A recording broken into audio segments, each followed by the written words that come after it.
One of the factors here is it's an altitude. It's almost of my place, home in Kenya. I train almost relatively the same.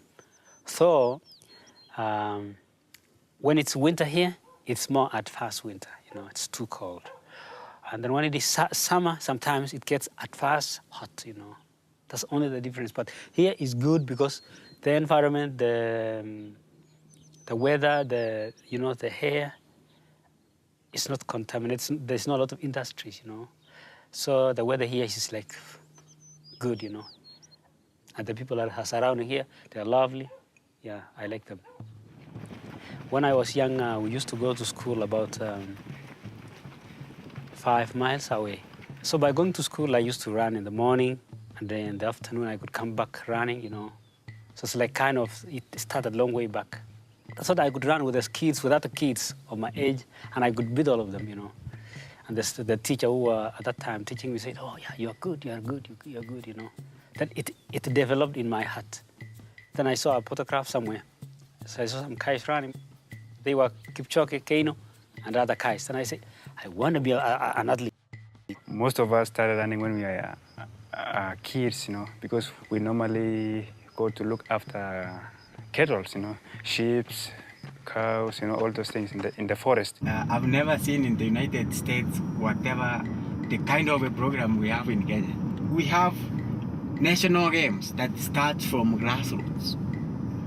See, maybe each term, each semester after 3 months, there is games for athletics.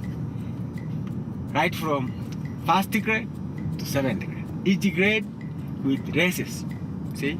So you have to know countrywide in Kenya, like 7th grade, who is the champion? Nowadays, they have started coaching even the small kids how to run, because it seems as if in Kenya, running is becoming like an employment, self-employment, and somebody can earn his life and maybe prosper from there and go ahead. I have one wife and a small kid of 2 years and a half. Back home, I have 1, 2, 3 occupations I do. One of them is the athletics I'm doing now. And the other one is also I'm a peasant farmer a little bit. After I left high school, I went for a college and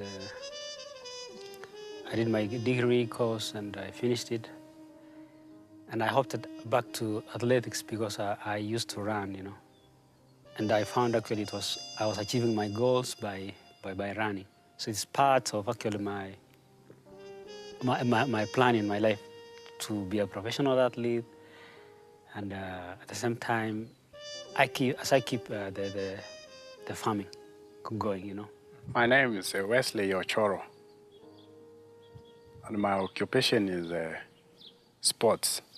I was motivated when I was trying to solve my talents, because I started sewing when the other guys were running, and I was very young. I was nearly to beat some. So my teachers and other students, they said, you can make. You look stronger than these guys are big, but they are not running well. So I started slowly, and up to now. Some in the village will say, hey, you have not finished running since you started. They think that running, you run once and you finish. When I was young, there was some 3, 4 guys in my village, and they were running good. So I think I can do like these guys. So he made me to get more motivation to do like him. Because we were training together, and he has a chance to go out. So I can do that. Sometimes I beat him. Why not me? I saw them, when they go outside in Europe, in America, and then they come back again, they have some new things already which we cannot find maybe in my village, and it looks like something unique for me or for the other guys to see. Oh, how can we get this maybe new shoes? Because even if we go to marketplace, we can't find them. I'm ready to run like those guys because when I go to school, I normally be number 1 or number 2. So I think I can do like them. So I try to have that kind of spirit in my mind.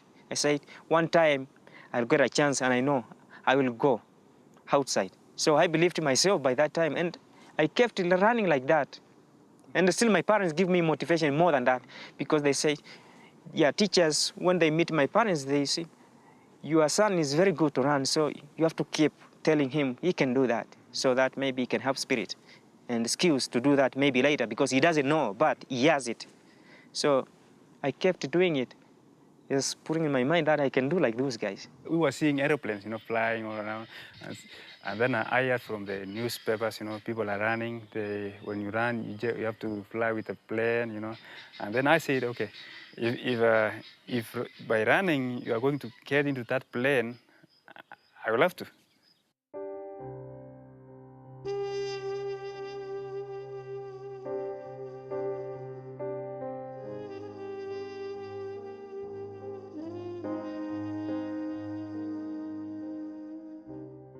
I used to work with Kenya Railways, but I lost my job. I was running and I was going to the job. I used to run in the morning, and then at 8 I should be in the office. Then I worked until 5. And then after that, in the evening, I go for 30 minutes. Yes, so I used to do like that. But I found it was very difficult to do both of them, to go running and to go for the job. It was difficult. We actually met a Kenyan athlete on an airplane flight coming from Seattle. My wife and I were there to watch a baseball series. We had a 3-hour nonstop flight, so he was able to share with us about the need for management in the U.S. That missing link that he described to us was the one that would help them with their visas, that would also help them with travel, housing, just to basically facilitate their opportunity to raise money for their families, to support their children, their brothers, their sisters, their parents, their very extended families in Kenya. And when one person is successful, they tend to support each other.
The Kenyans are incredibly intuitive runners. A lot of their training, especially when they're here, is they wake up in the morning, they're like, how do I feel today? I feel good, I will run hard.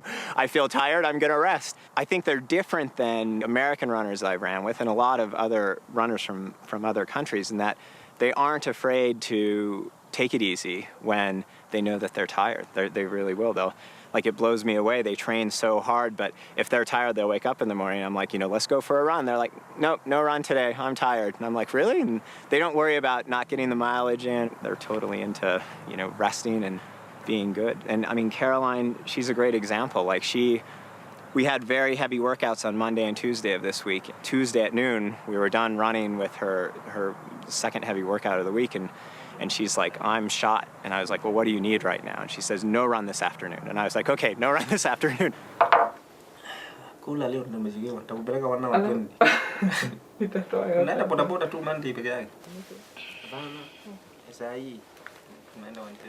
If they feel a twinge in their calf muscle or in their hip or their IT band, they will take the day off and they'll ice it and they'll do all that stuff. They don't continue pushing through it because they kind of see that 3 days off right now is going to be better than 4 weeks off, 2 weeks from now when I just keep on pushing through this. So I think they're really good that way. For me, it's been a lesson working with them because I came more from an American philosophy of training, and it is very regimented, heart rate zones, et cetera, et cetera. So it's been fun for me to integrate kind of like what I was taught and what I've learned and what I grew up training like with what these guys are doing.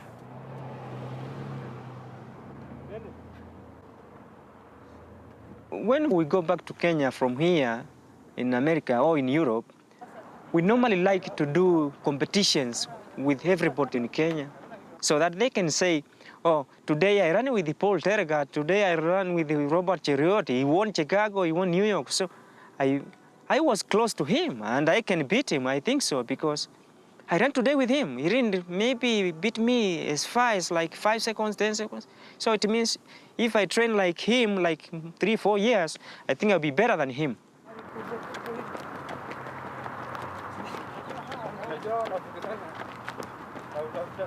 A major difference, and I mean, it's almost becoming a cliche, but like the Kenyans would say this, and even some European coaches would say this, is American runners have a tendency to run too hard on their easy days and too easy on their hard days. And like I said, you hear that all the time, but it's true. I train with Americans, and on an easy day, they're running 10 seconds a mile slower than they would be on a hard tempo day. Whereas these guys, an easy day, like it's painful to run with them sometimes. You're out there with these guys who are capable of running 26 miles at, sub 5 pace, and you're running 9-minute miles for 10 miles, and you're just like, geez, guys, are we gonna ever pick it up? They're like, no, it's an easy day. And you're like, okay, whatever, and you get home, you're kind of like, I don't know if I really got a workout in today. But then the next day you go on a tempo run with them, and they're running 440 pace, and you're like, slow down a little bit, hey, slow down, I'm having a hard time keeping up. They know when to rest, they know when to go hard, yeah. And that is a big difference. This is Kenyan tea. When they're done with the workout, what do they drink? They drink black tea, which is good caffeine, with milk, which is good protein, with a lot of sugar in it, which is good carb. I mean, it's the perfect recovery drink. And if you've noticed, at their house, all day long, 24 hours a day, there's a pot of black tea on the stove.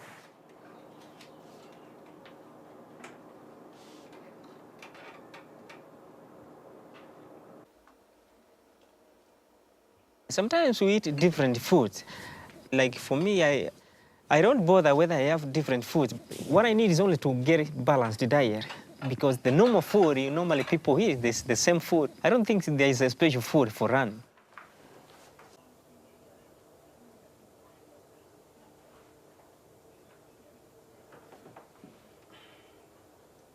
If you remember back, before you start running, you had some difficulties because you don't have money to help you maybe buy something like shoes, training shoes. And when you start running on, trying to work, you find that maybe God has meant something different through my spirit, through my willing to do something like running. We are many, for example, in Kenya, but He tried to give me alone to have that kind of talent. But He gave others different talents. The one I have, it looks like more significant to my life. So when I come and run something, a race here, and get some good money, it looks a little bit enough because it's not the way I was before. He made me go to America and come back again. That's a long flight, a long way to go. He bring me back again to Africa, and I left these guys still trying to get something for their life, but still struggling. They're not given even a single cent, maybe a little, but I have an extra cent here. So when I go back and I see some people, they are still starving, and they are trying to struggle in each way to get something for their life, I realize that God is using me to try to maybe to help these guys so that He can give me more than that to help others. You know when you walk into the Kenyan's house because it always has the same atmosphere. A lot of these guys, they're very quiet and they're relatively shy. But when they say something, it's usually of substance, which is neat. It always amazes me as how communally they do live. Like, they don't mind being in each other's space. Like, I'm kind of maybe a typical American, and I love to sit around in my underwear with no one around, you know? Whereas these guys, like, they're always in tight quarters and you know, and they sleep in the same rooms and everything. But like I said, you can know you're in a Kenyan house. They always have, they have the TV on 24 hours a day. It's like it's a perpetual thing. And they're always watching either CNN or really bad movies on some like obscure movie station. And it's usually, they love like dubbed movies, like Jackie Chan movies. And while that's on, playing really loud, they often have Kenyan music playing really, really loud. They were staying at my house for a little while. It was in the winter, and I would come home and they'd have the thermostat at like 95 degrees, and they would have the fireplace going, and they'd be sitting around, you know, in their running shorts and nothing else. And I was like, it's the middle of winter, guys. They're like, yeah, but we like it warm. When I'm in 10 kilometers, then I think this is now, I have got like 32 kilometers remaining. So it is still a long journey to go. When I reach 20, 21, I say this now half of it. Then I have got half of the kilometers. So I just do like that. And when I maybe in 30, 35, then I have to say, well, let me try to push a bit. I see if I have got strength to push. Yeah.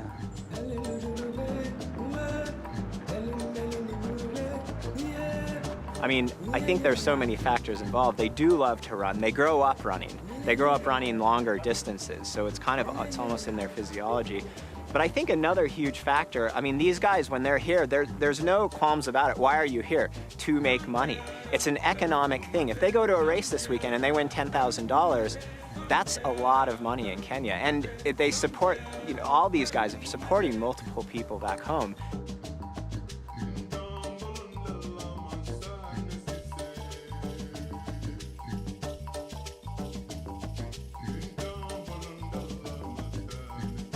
If you look at an American, like me, I go to college and I'm running decent in college or something, and somebody says, hey, you have an opportunity to go to medical school, you have an opportunity to be a teacher, you have an opportunity to get a great job that's going to pay you at least decent money for the rest of your life, then it's easy for me to be like, do I want to risk the next few years of my life trying to be a good runner, making, you know, maybe $0, maybe $500,000?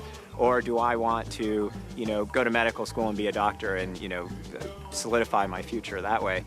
And these guys, a lot of times, it's like, hey, there's an option. I can stay at home and work on my parents' farm, or, you know, in my local town making not very much money, or I can try this whole running thing and go for it. We know we can miss home, but what can you do? If you go there, you have nothing to do with your home. You can look at your house. Nothing is giving you.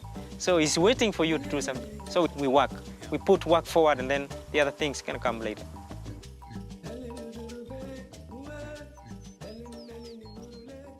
Some of us, we are slow starters, and some guys are faster. So we try to interlock, to mix up, and see if I can hold the same pace with my friend so that I can get that kind of pace. When I go to a race, it looks like normal training in Kenya because we normally fight each other. Today, you beat me today in training, I'm gonna try to beat you tomorrow. Then that kind of motivation, we push a little bit and get used with our chest, which is not common with many people. If you feel tired and you feel, oh, this too much pace, I don't think so I can hold this pace, you drop. Now is where now I say, okay, if I hold a little bit like 5 minutes, I'm gonna drop you like a little bit like 10 meters gap, I'm gonna win the race very easy. Maybe that day you are tired in your mind. Then your body says, don't go, just go slowly. And you are supposed to, according to the schedule, you are supposed to run fast. Okay, a tempo run. With other guys, this man and this man will not have the same mind you have. they say, no, let's come, just come, you know. And then you forget about it and then you move. Sometime I can go and do my speed work, which will enable me, when we are in a competition, I would kick to beat somebody ahead of me. It's where the differences comes from. Me, I have a finishing kick. My friend here doesn't have, but we are training together. When we are training, we put in a team and friendship. When we go to a race, that's a different now, that's individual now, because that one is something different, you know. A race is a race, and everybody wants to win. And we have only one winner. So no matter what, we put the friendship we have, we just cover it with a blanket for a short moment, you know, for that time. Yeah, definitely there. For me, I just take it like, it's like a normal long run. I normally go there like a normal long run, although I know I'm racing. But I normally go there and say, oh, I didn't do long run for 2 weeks, so I need this is my first long run. It's very fast, so I need to concentrate and be with the guys. There's no way I'm going to say I'm competing, I'm going to fear these guys, maybe they're gonna beat me today. No way. I can say, no, I'm going to run like the way I train my long runs. So this is one of my long runs. And if I run very good, being among the top 3 guys, I'm going to make something.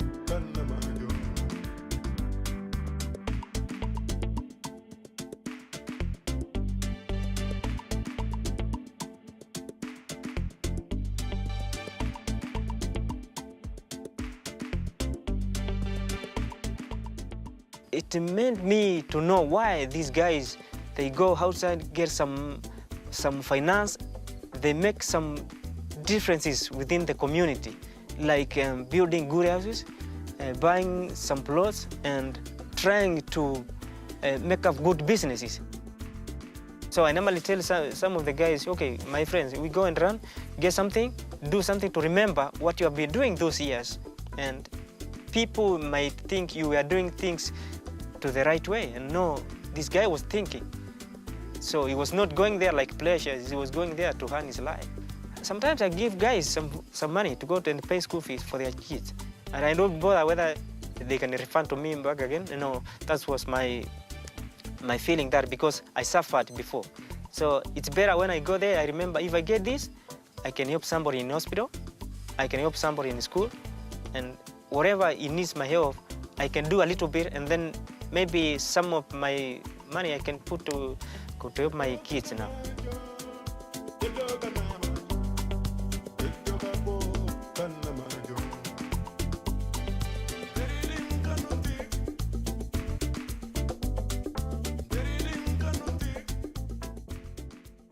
We believe running in Kenya is a job and can help more than what maybe anyone can think, because it makes me get outside from Kenya, come here, for example, in America, and see some developments, and I can take that maybe kind of technology back in Kenya and use it and help many other people who have never or who will never have a chance to come to US and see those things I have seen, because I traveled, but they don't have a chance to come here. So when I get outside, it makes a very great difference, because still many people would like to know. Somebody can have money, but he doesn't know if I do this, what can come later, what the results. Then he can come to me and ask me, oh, Joseph, you have been in the US. I would like to do something like this kind of business like this. Oh, I would like to do this and this. So do you have an idea what I can do? I tell you, yeah, I have something, maybe something I saw somewhere. Where in US? What do you see? I can maybe to construct a bridge like this one. Maybe people passing where, because we have some rivers there and people trying to wait. Maybe when the rains is over and then maybe the river is dry is when they can go up. Like I say, oh yeah, I saw those guys the way they constructed. Maybe the bridge. We can do that.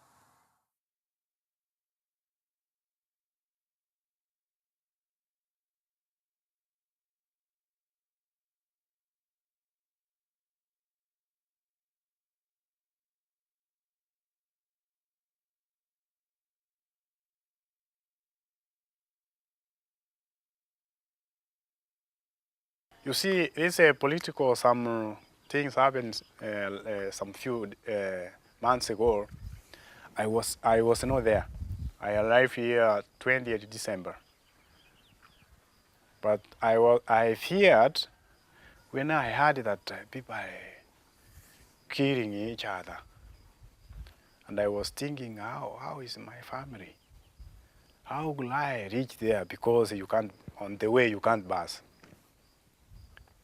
So when I left here, I think about my family and my country to do well, no fighting, everything to be okay. So that even you are training, you will continue training well. And you can't train if some people are killed somewhere. Like you may get your training on the way to be starved, you can't train. So if the country is doing well, no anything, even you are somewhere, you are training with your sports, you are doing job somewhere, no stress. You work well.